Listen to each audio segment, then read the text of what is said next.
So now we come to the final topic, dialogs, and there's a rather comprehensive treatment of dialogue processes in my book.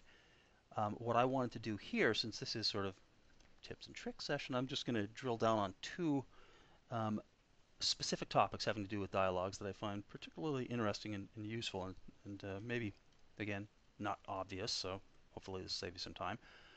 One thing about dialogues is that dialogues give you the ability, because you can query data and use lookups in prompt and responses. They give you the ability to do what I think of as extending the data context of the process in ways that you can't do in a workflow. When you run a workflow process, since there's no interaction with it, it knows everything it's ever going to know about its data context. But dialogues, you can build all kinds of interesting connections to other data within dynamic CRM.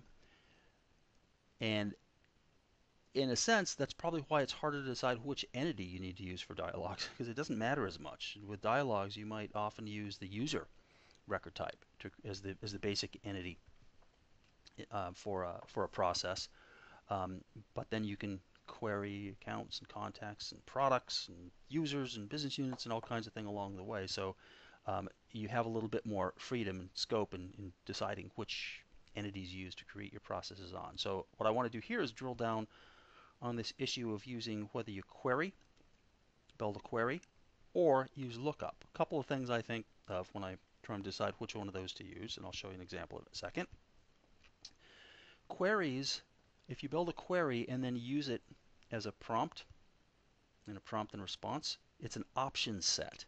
Well, if you've got thousands of things that you're looking up, you want a user to select something, the option set is not ideal for that. That's what lookups are for. So lookups are really for large data sets, but the thing to remember about lookups is that they cannot be filtered. There's no filtering capability. On a form in Dynamic CRM 2011, you can create a filtered lookup, but you can't do that yet with a lookup capability in dialog. So we're going to see an example of this.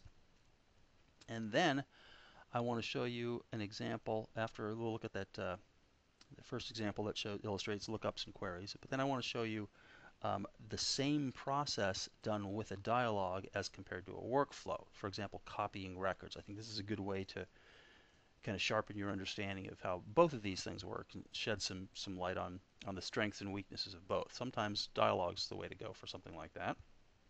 So let's first talk about queries and lookups.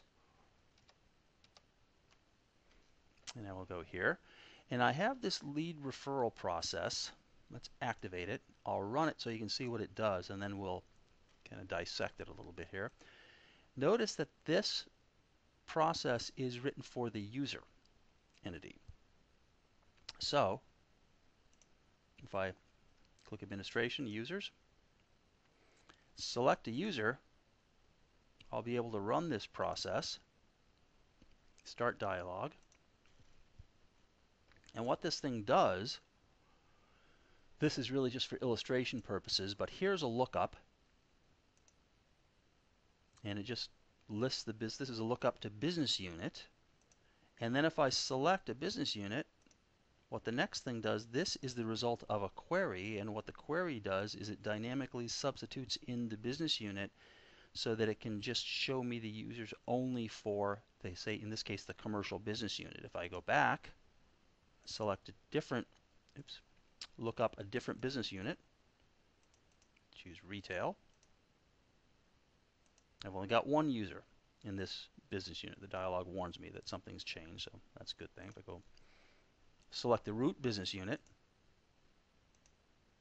only got, well, I've actually got a few users. I probably need to make that query filter out some of these system type of users, but it illustrates the point. So that's really all this dialog does. It illustrates the use of lookups and queries. So let's see how this thing works. Now the fact that it's written for the user record type, in this case is good. The scenario is something like, this is like a lead intake or an opportunity intake. Somebody's on the switchboard, call comes in, and maybe as a result of this conversation, they're going to create a record, but we don't know what kind of record it's going to create. For something like that, the user entity is probably the way to go. it's a little artificial having a user have to navigate to users to select their record and run it. They could easily select somebody else's. So typically for something like this, good way to do this is to use URL addressable forms and run it from, say, a dashboard link. And that's a kind of an advanced topic, and that's covered pretty thoroughly in the book too. But what I want to do here is really focus on the process itself, show you how lookups and queries work. So here's this lead referral process v2. Let's open it up and deactivate it so we can make some changes to it. And I'll hide properties, input arguments, and variables just so we can focus on the process itself. So here's my page. It's got a single prompt and response. This is the business unit selection. And if I go to set properties here, here's how you create a lookup. It's a lookup. And with lookups, you have this reference entity, reference field. It's a little bit, notice you can't change it once you save this. The way to think about this for lookups is what you need. If I want to do a lookup to business units, I need to think of a child record. Think of a child record that has a lookup to a parent record. For example, contact has a lookup to parent customer account. User has a lookup. There's a one-to-many relationship from business unit to user. So what I need is the reference entity is any child record type, any child entity of the record type that I want to look up. And then I'm going to choose as reference field. That's always going to be that's the lookup. Think of the lookup field on the child form. That's my intuition for how these lookups work. So, for example, suppose you want to create a lookup against products. What's a child record of a product? What has a many to one relationship with product? Well, you could use opportunity product or quote product, and then use product as the reference field. So that's how you create that lookup. That gives us the lookup to business unit. Now, remember I wanted to display a query, display the results of a query in that prompt and response here, but I got to build the query first. So after I get out of this first page, then I'm going to have this thing that's the refer to business unit that's effectively a variable, and I can use it here to build this query. And what I'm going to do here is go in and build this query for you so you can see how this works. So let's I'll delete the whole thing. We can just start from scratch here. Let's delete that step and recreate it. So what I want to do here is I want to be right here and now choose insert after. It's already there. So now what I want to do is use this query CRM. Okay, and this is going to be the selected user, because by the time I'm done with this query, no, this is going to be a list of users. Sorry about that. How about users in business unit? So this query is going to filter based on the business unit. So what I want to filter for is users. So I select that. And I can click find here to sort of see what that's going to look like. Sure enough, here's my users. And I'm not going to get fancy and eliminate all the system users and all that, but this is all the users because I just want to focus on the essential point here. So how do I take the selected business unit and substitute it in as a parameter in this query? That's what this modify query variables is for. So this now is going to, once I get a parameter in there, it's going to let me build a query that's a little bit more targeted than this. And what I need to do here is construct a hardwired query for a specific business unit. So let's suppose I want business unit equals, and what I need to do here is I actually have to have a kind of a dummy variable in there for my query. So here's my query. You can see that it does filter out some users. And now what I want to do though is substitute something in dynamically for this hardwired version. So now I click modify query variables, and now I can actually substitute in a parameter into this variable 1 that's going to substitute in here in this fetch XML up here. So I'm going to select that, delete that variable 1, and in the dynamic values section here, what I want to do is select the refer to business unit. Remember, that's effectively that contains the selected value from that lookup. So that's the business unit, and what I need here is the actual business unit. This is effectively the ID, the GUID, if you prefer that term, of the business unit, and I click OK, and now this is going to get substituted in for variable 1 here in this condition. So that's how dynamic queries work.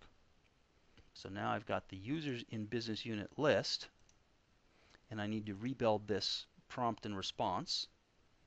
So let's delete that step there, and let's recreate it. So I've got the page. It's called select user. So I click within that page, click prompt and response, and this is going to be the selected user.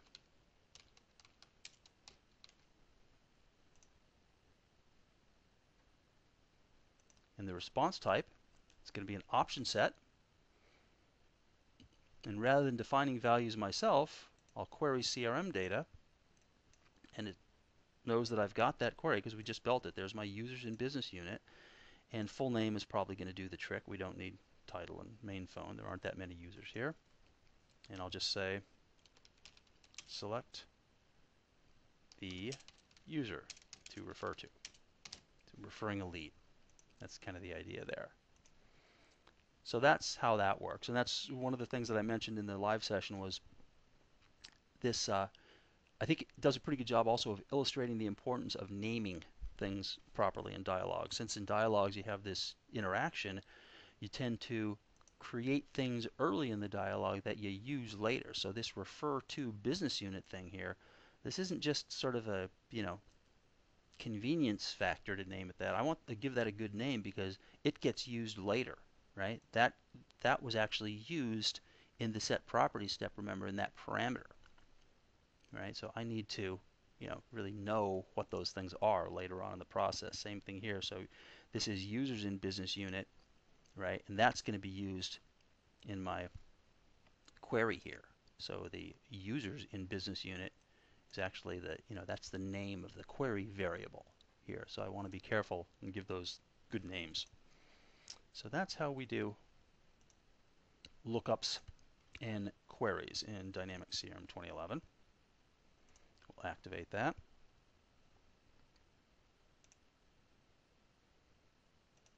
So we come to the final little demo of my top favorite business process tips and tricks, and this has to do with it's an application that is really designed more for a learning exercise than anything else, but this is actually useful in itself. What I've got is a dialog process and a workflow process that both really do the same thing. They copy records.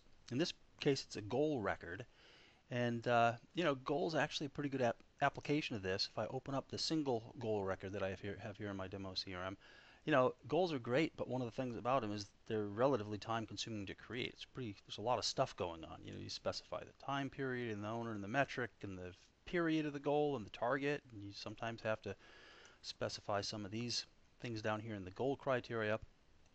There's a lot of things going on, and if you think about it, from one goal to the next, suppose what I wanted to do is to build out, I've got maybe 3 or 4 sales reps, and I want to build out my quarterly revenue goal structure for 2012. Well, there's not much difference between each of those records, and so the question is, how do I quickly? There's got to be some sort of labor-saving device I can use, and workflows and dialogues can both make copies of records. I'll show you the user experience first, and then we'll break it down. Although I suspect that even from the user experience, you'll be able to see that in this case, probably the dialog approach is a better way to go. But let me show you how this works. So I've got a couple of processes. First, a workflow, and I'll run the workflow. So I've selected the goal record, and here's my copy goal workflow version. And what workflows can do in terms of copying records is very useful. Lots of different scenarios for this. Maybe opportunities can be a pretty good candidate for this. One opportunity, scenarios, customer maybe has quarterly orders or something like that, and one order or one opportunity is pretty much the same as the previous one. You might want to save yourself some time and copy records like that.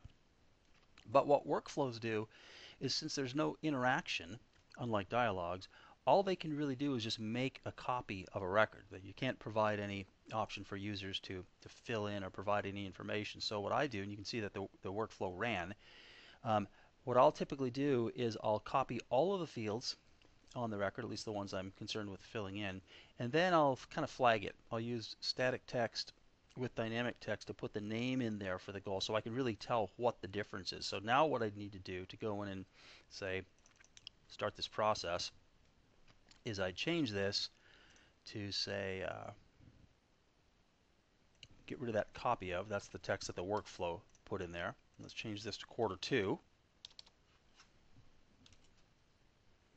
Change the quarter, and maybe change the target. Save and close. So I'd have to go through that process time and again to continue to build out all the goal structure. So I'd keep doing that, make a whole bunch of copies, and then I could go through. And it does save me a little bit of time. But watch the experience with the dialog process. So I'll select, it doesn't really matter which one I select, because with dialogs, what I can do is give the user some choices. So now I can basically come out of this. I need Q3 and the target 375. Going to step it up again, and now I can have the ability to run it again. So I'll say yes, let's create another one. Now once I get going, watch how quickly we can do this. So we'll assign this to Richard again. This is quarter 4, and this is 400. Go again. Now I'll create Herb's goals. This first one for Herb is Q1.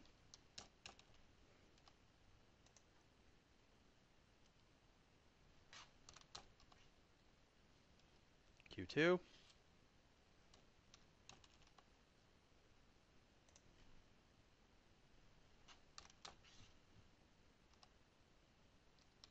Q3.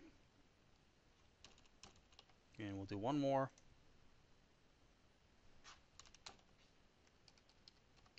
Oops, one too far. A quarter too far, right? And now let's say we're done. So I'll say don't go again, finish. Now the nice thing about that is I'm done. So with the workflow approach, all I can do is make a pure copy of the record, and then I have to go make changes to it and all that. But with that dialog approach, I can just keep running that. And I think that's really quite a bit more productive than the workflow approach in this case. Now, if I had to create 1,000 goal records, I'm not sure I'd want to take that approach. I'd probably export and then re-import. But for that scenario, that works pretty well. And let's go look at those two. In this case, I'm going to go to Processes, sort by the primary entity, so I can look at the things for goals here. And let's deactivate the workflow so I can see what that does. So here's the copy goal workflow. And as I mentioned, this is kind of the shotgun approach. It's available as an on-demand process. I can think of almost no scenario where I'd want a copy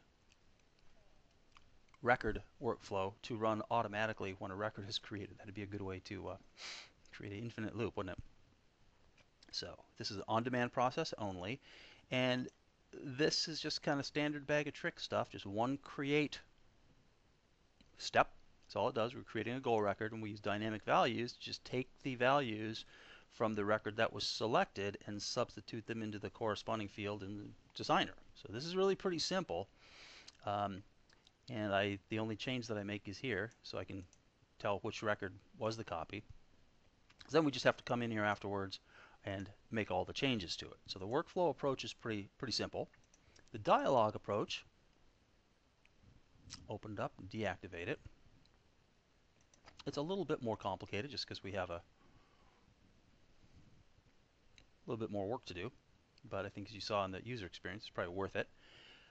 Probably the most important thing, besides being available to run as an on-demand process, this is also available as a child process, and that's how we can run the process again. So refer to that as sort of a recursive process. So at the end of this, we give the users a prompt and run the same dialog again. If we didn't have this checked in, wouldn't be able to do that. Let's hide the properties, see what it looks like. We'll hide those two things, give ourselves a little bit more room. Okay, so there's the single page where I've got the prompts and responses.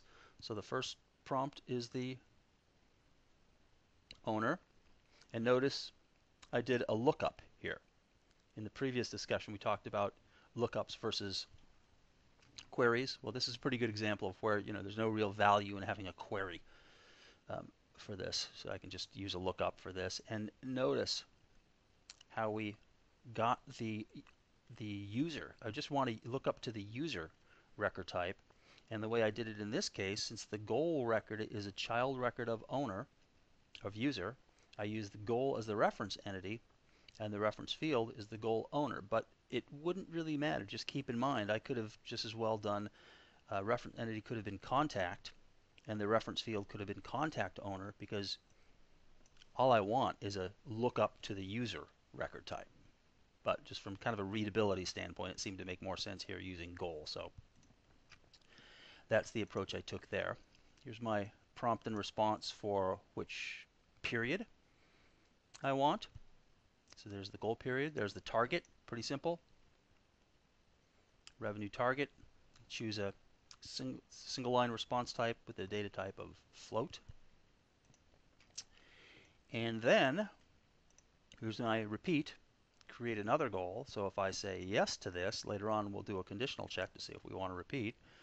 Then we make a copy of the goal record. So I use a create step here to create the goal record. And again, the advantage of this here, the payoff of this approach, is this isn't just making a simple copy of the record. This is going to incorporate some basic information about the record, but also the information that the user has provided in the dialog process.